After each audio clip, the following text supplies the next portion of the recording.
Bom dia, queridos, graça e paz do Senhor. Hoje é domingo, dia do Senhor, dia de nós estarmos na casa do Pai, estudando a palavra do Senhor através da Escola Bíblica Dominical. E por falar em Escola Bíblica Dominical, nós estamos trazendo para você a lição de número 7 da nossa revista Palavra e Vida. E o tema de hoje é fidelidade e arrependimento. Juízes 1, 3, 6, ou seja, do capítulo 1 ao capítulo 3, verso 6. Diz assim a nossa revista: o período dos juízes tem seu início depois da morte de Josué, indo até a ascensão de Saul ao trono de Israel, cobrindo cerca de 350 anos de história. Lemos que naqueles dias não havia rei em Israel. Então o Senhor levantava juízes para libertar seu povo. Foram 12 os juízes: Otiniel, Eude, Sangar, Débora, Baraque, Gideão, Tola, Jair, Jefté, Ibzan, Eblon, Abidom e Sansão. Em algumas medidas, este é um livro de princípios, no qual vemos uma nova nação formando sua vida nacional. Ele relata lutas, fracassos e métodos distintos de Deus para libertar seu povo, já que em cada juiz levantado, o Senhor operava de maneira variada e poderosa. Uma vez que não havia rei em Israel, cada um fazia o que achava mais reto. Juízes 17, 6.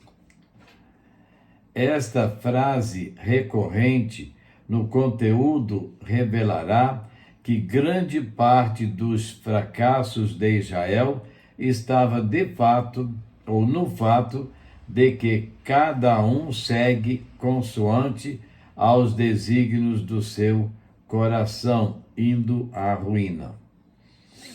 Primeiro momento da nossa revista: fidelidade e arrependimento para obedecer. O capítulo introdutório dos Juízes complementa o livro de Josué e detalha eventos concernentes à conquista. O autor enfatiza a ação de um povo unificado invadindo e conquistando Canaã.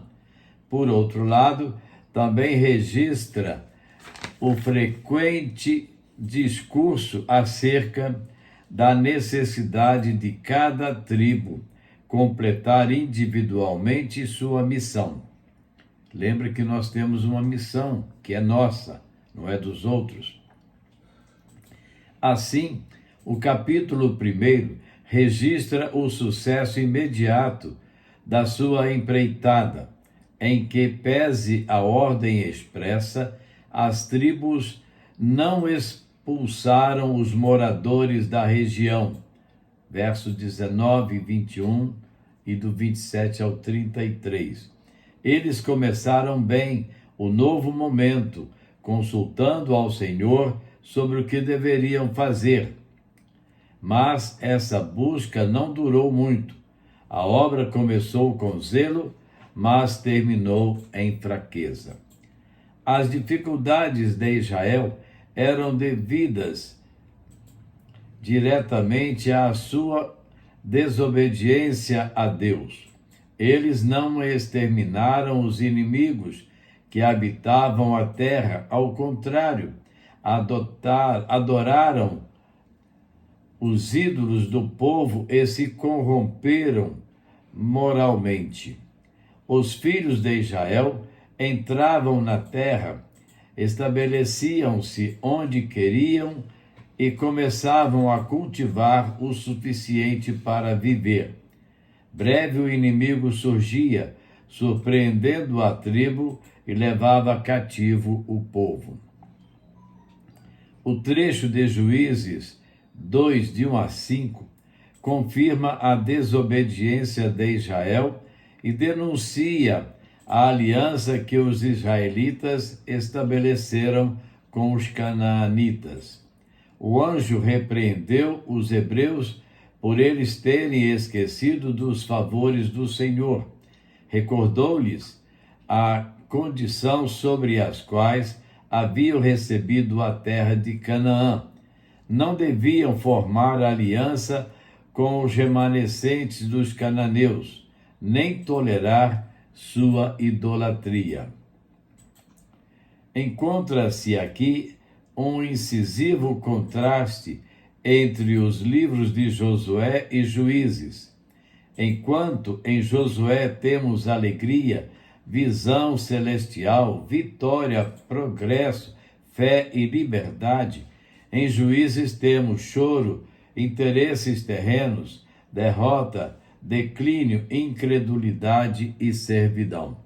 Aí você pode ver a diferença entre andar nos propósitos de Deus e andar fora dos propósitos de Deus. Às vezes vemos pessoas que eram reconhecidas pela sua fidelidade, pelo bom crescimento da sua vida familiar, mas quando se entregam ao pecado, se deixam dominar pela lascívia, pelas situações do mundo, acabam perdendo o nome, o reconhecimento e a consciência com Deus, a vida com Deus. Isso é muito triste, mas são muitas as pessoas que passam por este momento. Deus entregou seu povo à sua própria vontade e eles trouxeram sobre si o próprio julgamento. Olha aí, o povo chorou e ofereceu sacrifício, mas seu arrependimento era meramente emocional e passageiro. Por diversas vezes, Israel esteve muito próximo de ser executado, mas o Senhor, milagrosa e compassivamente, interveio. Ou seja, mesmo diante do pecado daquele povo, Deus ainda teve misericórdia para com eles. Pode soar, entretanto, o porquê de Deus não exterminar os povos de Canaã, para depois enviar Israel para lá. É pertinente destacar que o Senhor tinha um propósito específico nesta estratégia: provar seu povo. Por vezes, Deus usa as consequências da nossa falta de fé para mostrar nosso pecado e fraqueza.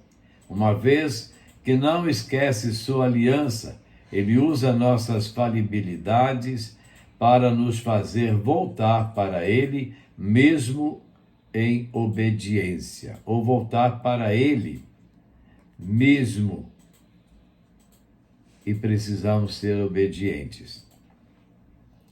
Muitos cristãos hoje experimentam a mesma realidade. Por vezes começam bem, buscando a Deus e caminhando em seus caminhos, mas no meio da trajetória cansam das lutas e dão trégua frente ao adversário, acabam por viabilizar a vitória do inimigo e ao final se aliançam com ele, ao invés de expulsá-lo, se acomodam em sua companhia. O segundo momento da nossa revista: fidelidade e arrependimento para romper círculos nocivos.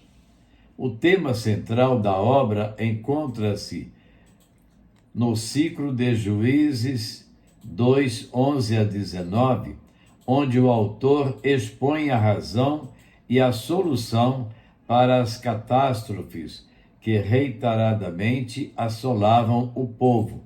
Eis o ciclo. Primeiro, apostasia. Israel adorava outros deuses e se esquecia do Senhor. A Bíblia diz que no final dos tempos, muitos apostatarão da fé, ou seja, muitos deixarão de obedecer a Deus e com a sua fé vacilante vão se deixar dominar pelo pecado, abandonar Deus e com isso jogar fora a salvação em Cristo Jesus. Segundo, castigo. O Senhor os entrega nas mãos dos adversários. Vocês escolheram. Deus nos deu liberdade de escolha. Se nós quisermos ser bem-sucedidos, Deus está conosco do nosso lado. Mas, se nós escolhermos o mal, nós estamos nos distanciando muito da presença do Senhor. Terceiro, arrependimento. Na dificuldade e angústia, Israel clamava a Deus. Às vezes nós clamamos, mas o que nós vimos nesta lição fala de que aquele povo tinha um arrependimento emocional apenas. Aquele arrependimento de momento. Tão logo as coisas ficavam melhores, eles esqueciam novamente de Deus. E, finalmente, libertação. O Senhor levantava um libertador e, enquanto este governava, o povo permanecia fiel. Saindo o libertador, o povo retornava à apostasia.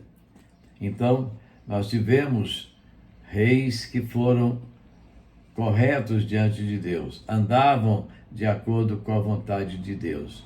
E, enquanto isso, o povo era abençoado. Mas alguns fugiam dos propósitos de Deus e levavam o povo à ruína novamente. Esta consequência do ciclo dos juízes é normalmente seguida de uma declaração de que a terra ficou em paz determinados anos, enquanto o juiz estava vivo. Apesar do autor usar diversas variações desse ciclo, ele repete esse padrão em 6 ocasiões, como se vê. No primeiro ciclo, houve apostasia, seguida pelo castigo imposto pelos mesopotâmios. O povo se arrependeu e então foi libertado por Otiniel. Esse ciclo foi marcado por 40 anos de paz. No segundo ciclo, a apostasia ocorreu novamente e o castigo veio pelas mãos dos moabitas, amonitas e outros povos. O povo se arrependeu e foi libertado por Eude. Dessa vez, o período de paz durou 80 anos. No terceiro ciclo, a apostasia se repetiu, resultando no castigo dos cananeus. Após o arrependimento, Débora e Baraque lideraram a libertação do povo. Não há menção a um tempo específico de paz nesse ciclo. No quarto ciclo, a apostasia aconteceu mais uma vez, seguida pelo castigo imposto pelos medianitas. Com o arrependimento do povo, Gideão se tornou o libertador. Após a libertação, o povo desfrutou de 40 anos de paz. No quinto ciclo, a apostasia ocorre novamente e os filisteus foram os responsáveis pelo castigo. O povo se arrependeu e Jefté foi o líder que os libertou. Não há informação sobre o tempo de paz durante este ciclo. No sexto e último ciclo descrito, a apostasia foi evidente. Mais uma vez, os filisteus foram os responsáveis pelo castigo sofrido pelo povo. Embora o arrependimento não seja mencionado, a libertação veio por meio de Sansão. Não há menção a um período de paz também. Além desses 6 juízes maiores, o autor dá uns poucos detalhes sobre a carreira de 6 juízes menores: Sangar, Tola, Jair, Ibzam, Elom e Abdom. De maneira alguma, os juízes são retratados como indivíduos santos e exemplares. Eles eram líderes temporários, levantados por Deus para libertar seu povo. Alguns eram dignos de imitação, Otiniel e Débora, mas Jefté aparentemente fazia pouca ideia dos requisitos de Yahvé e são bastante conhecidas as falhas de Sansão. Pelo menos 2 lições importantes podem ser aplicadas. Primeira, é de fundamental importância observar os ciclos nocivos a que podemos estar sujeitos. Por vezes, achamos que movimento é o que precisamos para embalar a vida cristã, mas isso não é verdade. Movimento não é progresso, nem crescimento ou avanço. Pode ser que estejamos nos movimentando, mas sem sairmos do lugar. Aí a gente vê grupos religiosos que fazem muito movimento, mas lhes falta espiritualidade. Segundo, por outro lado, esses juízes e ciclos ilustram a graça e a misericórdia do Senhor para com seu povo. Em nenhum momento vemos um povo devoto de maneira cabal ou irrestrita. Pelo contrário, Israel aparece revelando sua imaturidade e indiferença para com aquilo o que Deus estava fazendo. Terceiro momento da nossa revista: fidelidade e arrependimento nos tempos de provação. No início de Juízes 3, vemos que Deus deixou 5 nações em Canaã, a fim de serem usadas como instrumento para provar Israel. Diz o texto que se tratava de 5 príncipes dos filisteus, cananeus, sidônios e heveus. A provação revelou, no entanto, que Israel, de maneira fácil e sem quaisquer resistência, passaram a adorar os falsos deuses, se casaram com as filhas dos cananeus e deram suas próprias filhas aos filhos deles. Em razão disso, tiveram de servir a Cusã Risataim, rei da Mesopotâmia, por 8 anos. Consequências do pecado. A variedade de povos usados para a provação chama a atenção e nos ensina preciosas lições. A primeira delas é a de que aqueles povos deveriam servir de referência àqueles que não sabiam guerrear. Pertinente o fato de que, em múltiplas situações nas Escrituras, o Senhor usa outros povos para ensinar e até disciplinar o seu povo. Por outro lado, aprendemos que os israelitas veriam a fidelidade do Senhor, tanto no que se refere à maneira como ele sustenta sua nação, como no momento como na maneira que utiliza sua soberania para controlar todas as coisas. Na realidade, Deus usa seus métodos de maneira pedagógica para cumprir os seus propósitos. Aprendemos que a fidelidade atrelada ao arrependimento contínuo viabiliza a vitória sobre as provações do dia a dia. A vida com vigilância e oração nos priva de aceites sucessivos de práticas que insultam ao Senhor, bem como nos priva de quedas iminentes que nos tornam escravos e infrutíferos. Conclusão: a obediência do servo de Deus tem ligação direta com o arrependimento. A. W. Pink registrou que arrependimento é o lançar fora as armas da rebelião contra Deus. O arrependimento não salva, todavia, nenhum pecador jamais foi ou será salvo sem o arrependimento. Nada senão Cristo salva. Mas um coração impenitente não pode receber Jesus. Um pecador não pode crer verdadeiramente até que ele se arrependa. É provável que por essa razão Israel tenha sucumbido inúmeras vezes, não crera definitivamente que era o Senhor quem tudo fazia e não se arrependeram genuinamente. Resistentes em seus corações, os israelitas sofreram por suas escolhas.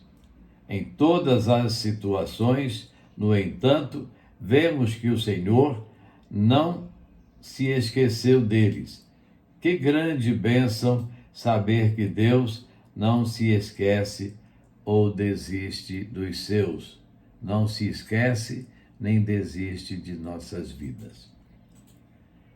Demonstremos frutos de sincero arrependimento. Estejamos atentos aos mandados e princípios do Senhor. Vigiemos para não firmarmos alianças pecaminosas que nos tornam autossuficientes ou independentes de Deus. Lembre que nós precisamos ser eternamente dependentes e obedientes a Deus. Para pensar e agir. Primeiro, você pode dizer que tem a mesma vitalidade na sua vida cristã hoje, como tinha no começo de sua trajetória? Ou será que sofremos ao longo de nossa caminhada algumas influências trazidas pelo pecado?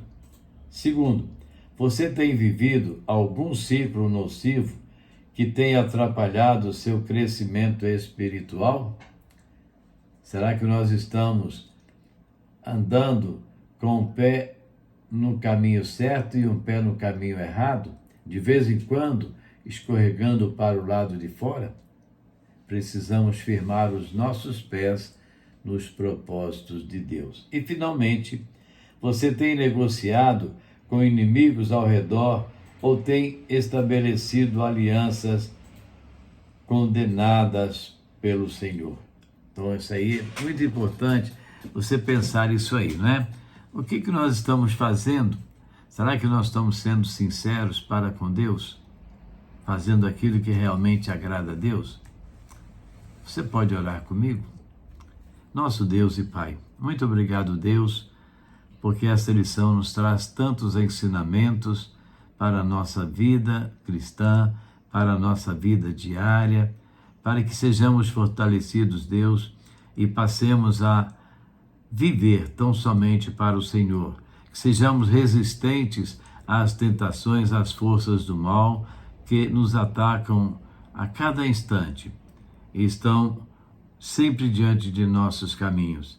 Que sejamos fortalecidos pelo Senhor para sermos obedientes ao Senhor em todas as coisas. Muito obrigado, Deus. Abençoa as nossas vidas, abençoa as nossas famílias. Nós oramos agradecidos no nome de Jesus. Amém. Mais uma melodia. É o chamado. Se você está perdido no mundo, vem para Jesus. É hora de você se dobrar para Jesus.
Volta para Jesus.